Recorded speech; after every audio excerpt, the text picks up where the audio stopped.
Going to play Sarah Palin, Tina Fey. You decide. Okay. You ready? Okay. Who is this, Tina Fey or Sarah Palin? Our vets deserve a commander-in-chief who will let them do their job and go kick ISIS ass. I think the real Sarah Palin? David, would you like to? Oh, you don't have headphones on. Here. Are you? No. I would love to play. Are you asking me or are you telling me? No. You want to hear it again? So he can hear it. Well, no, he missed it. Oh, okay. Who are you gonna? Harris? I'm going to say the real Sarah Palin. You are correct. Okay. That was the real Sarah Palin. Okay. All right, good. David Stokes joins us, St. Louis Show Me Institute, I should say, policy analyst, and a good friend of the show. You're now the development director. Good morning, David Stokes. Good morning, McGraw. Good morning, Kelly. Good morning, David. All right, the panderer-in-chief, or wannabe panderer-in-chief, Donald Trump, went to Mass over the weekend, and now he's calling for higher ethanol mandates in Iowa as a free market think tank. What do you think? That's a terrible idea, and disappointing. Not necessarily surprising that a presidential candidate would go pander to Iowa corn farmers about ethanol mandates. Yes. But in my opinion, if you want a perfect example of the problems of democracy, the ethanol file is the perfect one, because here's a thing that harms the vast majority of American consumers by we put this stuff in our gas. It doesn't really do anybody any good. It's totally unnecessary. We pay higher taxes for these subsidies. It's expensive to do. Yeah. It's expensive to do. Especially with gas prices being so low.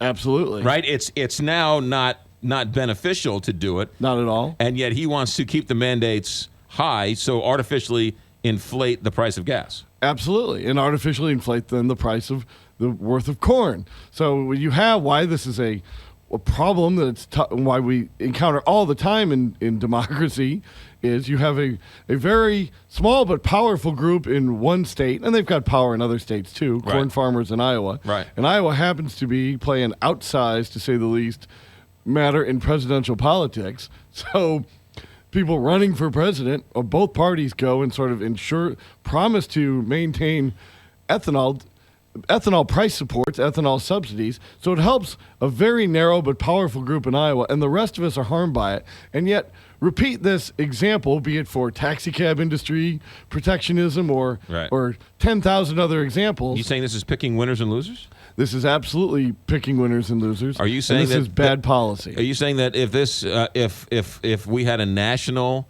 primary day in which all 50 states voted at the same time, this ethanol mandate wouldn't exist? I don't know if I support a national primary day, but yes, that would be a good outcome of that would be that our country's ethanol policy would probably change, and that would be very good. But this from a man who is standing up to big businesses, who is not beholden to the special interests. Turns out he is beholden to the special interests. He's beholden to the special interests when he wants to be beholden to the special interests, and when he sees a benefit to not being beholden to him, well, then he'll be fire and brimstone independent person. Yes, well, whatever. Sounds to me like he's getting this whole idea of being a politician very well. He's getting this down pat. No wonder he's up 20 points everywhere. All right, what's going on with gas taxes in the state? You've surprised me on this. You've, in the past, been in favor of a gasoline tax on gasoline. I am, and there's been good movement in the state of Missouri, and this is important. I hope people are paying attention to this. Right now, the Senate just passed out of committee last week a very modest gas tax increase in the state. 1.5 cents for regular unleaded and 3.5 cents for diesel that the 18-wheelers would use. Mm-hmm. So the average Missouri driver, less than $10 a year in tax increase for a penny and a half per gallon. Right. So very, very modest tax increase. But this will allow us to meet matching funds for the federal gas taxes that we're already paying with every time we buy gas.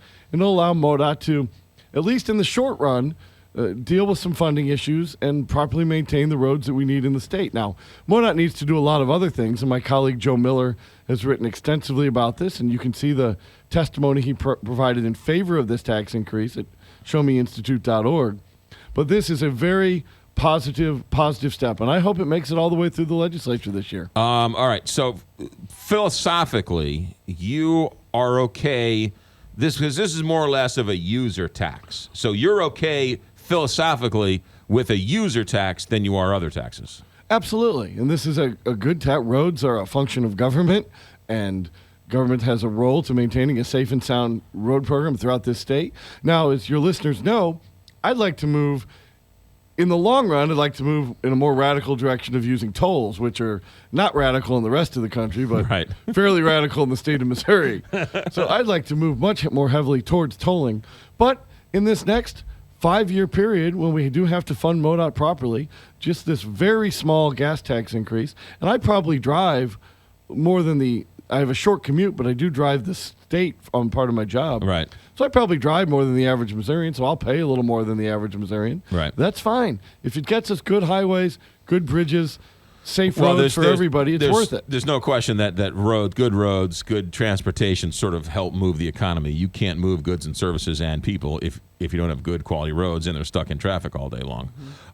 Now, on the other side Well of that, said, McGraw. Thank you very much. On the other side of that, I find it interesting that the legislature is doing something to get federal dollars for roads, but won't expand Medicaid to get federal funds to help make their people healthier. Well, exactly, and I'm cognizant of every time I say that, because I don't agree with expanding Medicaid. Right.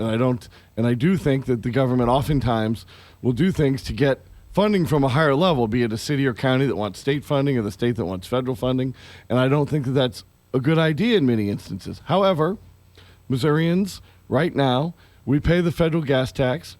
Federal highways go through the state of Missouri, many of them, in fact. Right. And roads are, this is sort of the key function, roads are, I think, a very legitimate long-term role of government to fund.